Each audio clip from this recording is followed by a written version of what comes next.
इस महत्वपूर्ण कार्यक्रम में देश भर से जुड़े सभी राज्यपाल महोदय,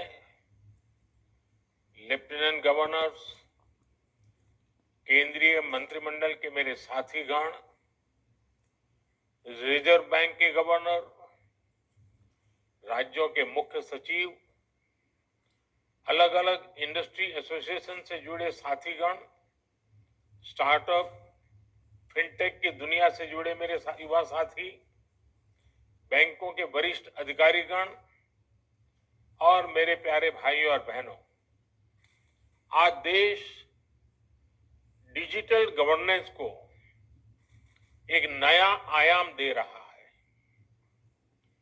ई रूपी वाउचर देश में डिजिटल ट्रांजैक्शन को, डीबीटी को और प्रभावी बनाने में बहुत बड़ी भूमिका निभाने वाला है।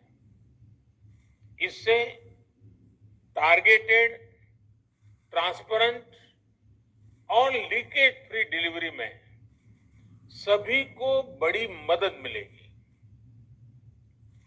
21वीं सदी का भारत आज कैसे आधुनिक टेक्नोलॉजी की मदद से आगे बढ़ रहा है, टेक्नोलॉजी को लोगों के जीवन में जोड़ रहा है, ई रूपी उसका भी एक प्रतीक है।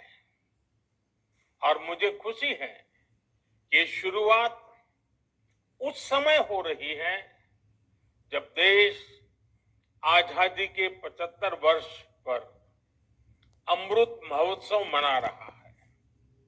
और ऐसे समय में देश ने फ्यूचरिस्टिक रिफॉर्म का एक और अहम कदम बढ़ाया है।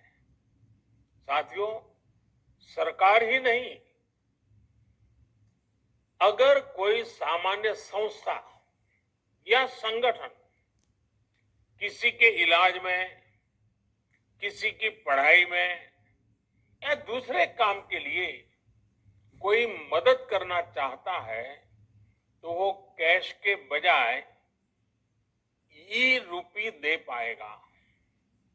इससे सुनिश्चित होगा कि उसके द्वारा दिया गया धन उसी काम में लगा है जिसके लिए वो राशि दी गई है।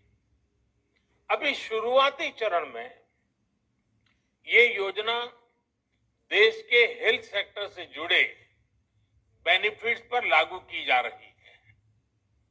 मान लीजिए कोई ऑर्गेनाइजेशन सेवा भाव से भारत सरकार के द्वारा जो मुफ्त वैक्सीन दी जा रही है उसका लाभ लेना नहीं चाहता है, लेकिन जो प्राइवेट अस्पतालों में जहां कुछ कीमत देकर के वैक्सीन चल रही है उसमें भेजना चाहता है, अगर वो 100 गरीबों को वैक्सीन लगवाने की उसकी इच्छा है तो वो उन 100 गरीबों को ई रूपी वाउचर दे सकता है। ई रूपी वाउचर ये सुनिश्चित करेगा कि उसका इस्तेमाल वैक्सीन लगवाने में ही हो, किसी और काम में नहीं। समय के साथ इसमें और भी चीजें जुड़ती चली जाएगी, जैसे कोई किसी के इलाज पर खर्च करना चाहता है, कोई टीबी के मरीज को सही दवाओं और भोजन के लिए आर्थिक मदद देना चाहता है, या फिर बच्चों को, गर्भवती महिलाओं को भोजन और पर्यावरण से जुड़ी दूसरी सुविधाएं पहुंचाना चाहता है, तो ई रूपी उनके लिए बहुत मददगार साबित होगा। यानी ई रूपी एक तरह से पर्सन के साथ साथ पर्पज स्पेसिफिक भी है। जिस मकसद से कोई मदद या कोई बेनिफिट दिया जा रहा है वो उसी के लिए प्रयोग होगा, ये ई रूपी सुनिश्चित करने वाला है।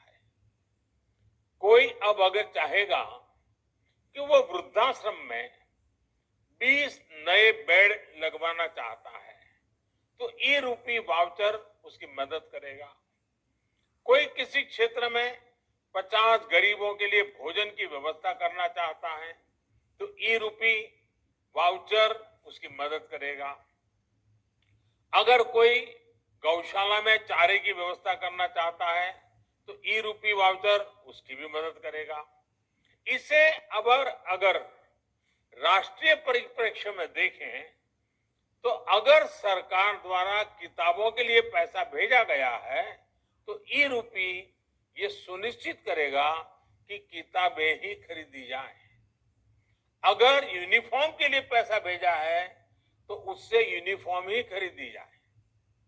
अगर सब्सिडाइज खाद के लिए मदद की है तो वो खाद खरीदने के लिए ही काम आए।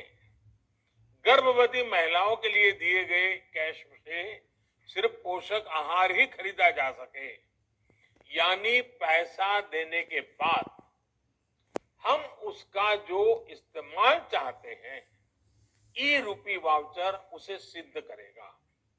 साथियों, पहले हमारे देश में कुछ लोग चाहते थे कि टेक्नोलॉजी, और वो कहते भी थे कि टेक्नोलॉजी तो केवल अमीरों की चीज है, भारत तो गरीब देश है, इसलिए भारत के लिए टेक्नोलॉजी का क्या काम। जब हमारी सरकार टेक्नोलॉजी को मिशन बनाने की बात करती थी तो बहुत से राजनेता, कुछ खास किस्म के एक्सपर्ट्स उस पर सवाल खड़ा करते थे। लेकिन आज देश ने उन लोगों की सोच को नकारा भी है और गलत भी साबित किया है। आज देश की सोच अलग है, नई है। आज हम टेक्नोलॉजी को गरीबों की मदद के, उनकी प्रगति के एक टूल के रूप में देख रहे हैं। आज दुनिया देख रही है कैसे भारत में टेक्नोलॉजी पारदर्शिता और ईमानदारी ला रही है, कैसे टेक्नोलॉजी नए अवसरों को पैदा करने में, उन्हें गरीबों को सुलभ बनाने का काम कर रही है, और कैसे टेक्नोलॉजी सरकार और लाल फीताशाही पर सामान्य मानवी की निर्भरता को कम कर रही है। आप आज के ही यूनिक प्रोडक्ट को देखिए। आज हम यहां तक इसलिए पहुंचे हैं क्योंकि देश ने जनधन खातों को खोलने, उन्हें मोबाइल और आधार से जोड़ने और जैम जैसी व्यवस्था के लिए वर्षों मेहनत की है। जब जैम को शुरू किया गया था तब बहुत से लोग इसके महत्व को नहीं समझ पा रहे थे, लेकिन इसकी अहमियत को हमने लॉकडाउन के समय देखा। जब दुनिया के बड़े बड़े देश परेशान थे कि लॉकडाउन में कैसे अपने गरीबों की मदद करें, लेकिन भारत के पास एक पूरी व्यवस्था तैयार थी। दूसरे देश अपने यहाँ के पोस्ट ऑफिस और बैंक खुलवा रहे थे तो वहीं भारत महिलाओं के बैंक खातों में सीधे आर्थिक मदद भेज रहा था। भारत में अब तक डायरेक्ट बेनिफिट ट्रांसफर के जरिए करीब 17.5 लाख करोड़ रुपए सीधे लाभार्थियों के खाते में भेजे जा चुके हैं।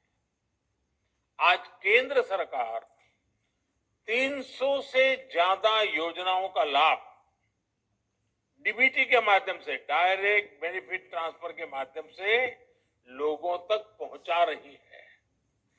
लगभग 90 करोड़ देशवासियों को इसके तहत किसी न किसी रूप में लाभ हो रहा है। राशन हो, एलपीजी गैस हो, इलाज हो, स्कॉलरशिप हो, पेंशन हो, मजदूरी हो, घर बनाने के लिए मदद हो, ऐसे अनेक लाभ डीबीटी से मिल रहे हैं। पीएम किसान सम्मान निधि के तहत 1,35,000 करोड़ रुपए सीधे किसानों के बैंक अकाउंट में पहुंचाए गए हैं। इस बार तो किसानों से जो गेहूं की सरकारी खरीद हुई है, उसका लगभग 85,000 करोड़ रुपए सीधा किसानों के बैंक खाते में ही ट्रांसफर किया गया है। इन सारे प्रयोगों का बहुत बड़ा लाभ ये हुआ है कि देश के करीब करीब 2.25 करोड़ रुपए से अधिक गलत हाथों में जाने से बचे हैं। साथियों, भारत आज दुनिया को दिखा रहा है कि टेक्नोलॉजी को एडप्ट करने में, उससे जुड़ने में वो किसी से भी पीछे नहीं है। इनोवेशंस की बात हो, सर्विस डिलीवरी में टेक्नोलॉजी के इस्तेमाल हो, भारत दुनिया के बड़े देशों के साथ मिलकर ग्लोबल लीडरशिप देने की क्षमता रखता है।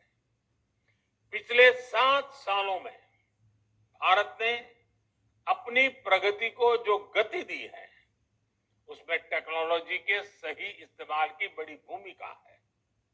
आप सोचिए, क्या 8-10 साल पहले किसी ने कल्पना की थी कि टोल बूथ पर करोड़ों गाड़ियां बिना किसी फिजिकल ट्रांजैक्शन के लेन देन से निकलेगी? आज के फास्टैग से ये संभव हुआ है। क्या 8-10 साल पहले किसी ने सोचा था कि दूर सुदूर गांव में बैठा कोई हस्तशिल्पी अपने प्रोडक्ट दिल्ली के किसी सरकारी दफ्तर में सीधे भेज पाएगा? आज जेम यानी government e market place portal से ये मुमकिन है। क्या 8-10 साल पहले किसी ने सोचा था कि हमारे सर्टिफिकेट्स, डॉक्यूमेंट्स हर समय डिजिटली हमारी जेब में होंगे और हर जगह एक क्लिक पर इस्तेमाल हो पाएंगे? आज ये डिजी लॉकर से मुमकिन है। क्या 8-10 साल पहले किसी ने सोचा था कि भारत में एमएसएमई सेक्टर के उद्यमियों को सिर्फ 59 मिनट में लोन अप्रूव हो पाएगा? आज भारत में ये भी मुमकिन है।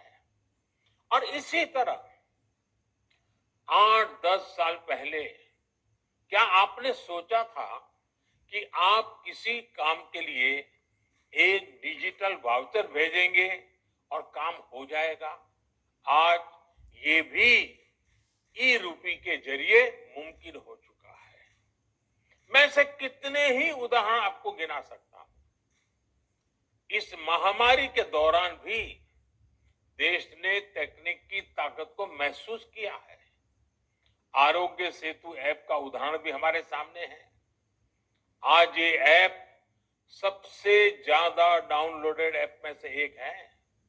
इसी तरह कोविन पोर्टल भी आज हमारे वैक्सीनेशन प्रोग्राम में, वैक्सीनेशन सेंटर के चयन में, रजिस्ट्रेशन में, वैक्सीन सर्टिफिकेट प्राप्त करने में देशवासियों की बड़ी मदद कर रहा है।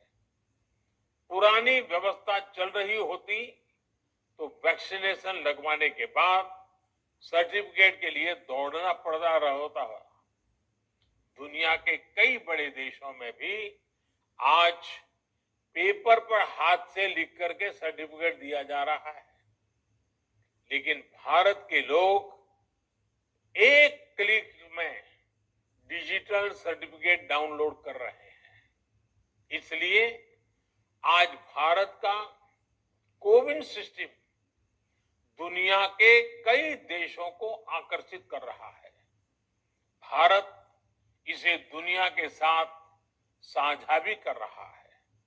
साथियों, मुझे याद है कि 4 साल पहले जब भीम ऐप लॉन्च किया गया था, तब मैंने कहा था कि वो दिन दूर नहीं जब अधिकांश बिजनेस ट्रांजैक्शन नोट और सिक्कों के बजाय डिजिटली होंगे। तब मैंने ये भी कहा था कि इस बदलाव से सबसे अधिक गरीबों, वंचितों, छोटे व्यापारियों, किसानों, आदिवासियों का सशक्तिकरण होगा, वो एम्पावर होंगे। आज हम ये साक्षात अनुभव कर रहे हैं। हर महीने यूपीआई ट्रांजैक्शन के नए रिकॉर्ड बन रहे हैं।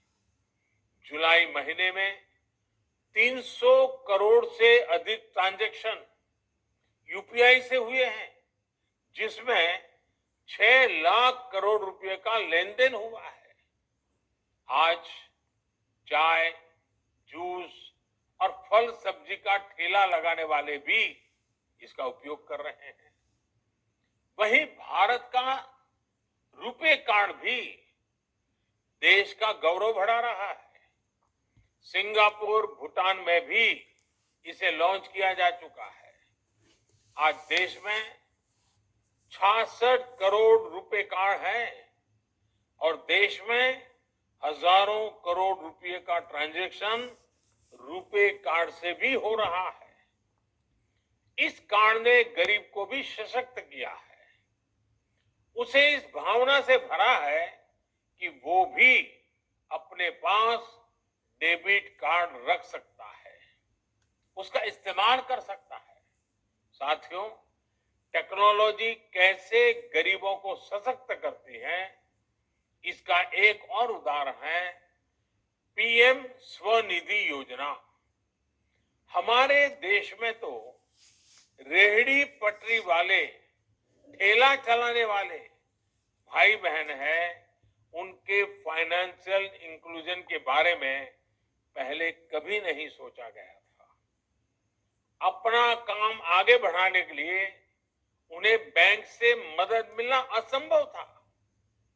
जब डिजिटल ट्रांजैक्शन की कोई हिस्ट्री ही ना हो, कोई डॉक्यूमेंट ना हो, तो बैंक से लोन लेने के लिए हमारे रेहड़ी पटरी वाले साथी पहला कदम भी नहीं बढ़ा पाते थे। इसी को समझते हुए हमारी सरकार ने पीएम स्वनिधि योजना की शुरुआत की। आज देश के छोटे बड़े शहरों में 23 लाख से अधिक रेहड़ी पटरी और ठेले वालों को इस योजना के तहत मदद दी गई है। इसी कोरोना काल में करीब करीब 2300 करोड़ रुपए उन्हें दिए गए हैं।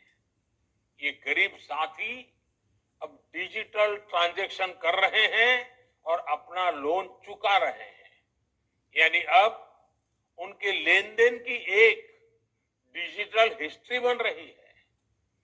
पीएम स्वनिधि में ये व्यवस्था की गई है कि 10,000 रुपए का पहला लोन चुकाने पर 20,000 का दूसरा लोन और दूसरा लोन चुकाने पर 50,000 का तीसरा लोन रेहड़ी पटरी वाले साथियों को दिया जाएगा। आपको जानकर खुशी होगी कि आज सैकड़ों रेहड़ी पटरी और ठेले वाले भाई बहन अब तीसरा लोन प्राप्त करने की दिशा में आगे बढ़ रहे हैं। साथियों, देश में डिजिटल इंफ्रास्ट्रक्चर और डिजिटल ट्रांजैक्शन के लिए जो काम पिछले 6-7 वर्षों में हुआ है, उसका लोहा आज दुनिया भी मान रही है। विशेषकर भारत में फिनटेक का बहुत बड़ा आधार तैयार हुआ है। ऐसा आधार तो बड़े बड़े देशों में भी नहीं है। देशवासियों का पॉजिटिव माइंडसेट फिनटेक सॉल्यूशन को एडॉप्ट करने की उनकी क्षमता भी असीम है।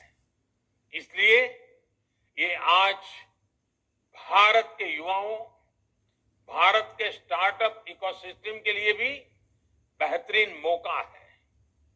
भारत के स्टार्टअप्स के लिए फिनटेक में अनेकों संभावनाएं हैं। साथियों, मुझे विश्वास है कि ई रूपी वाउचर भी सफलता के नए अध्याय लिखेगा। इसमें हमारे बैंकों और हमारे पेमेंट गेटवे का बहुत बड़ा रोल है। हमारे सैकड़ों प्राइवेट अस्पतालों, कॉरपोरेट्स, उद्योग जगत, एनजीओ और दूसरे संस्थानों ने भी इसको लेकर बहुत रुचि दिखाई है। मेरा राज्य सरकारों से भी आग्रह है कि अपनी योजनाओं का सटीक और संपूर्ण लाभ सुनिश्चित करने के लिए ई रूपी का अधिक से अधिक उपयोग करें।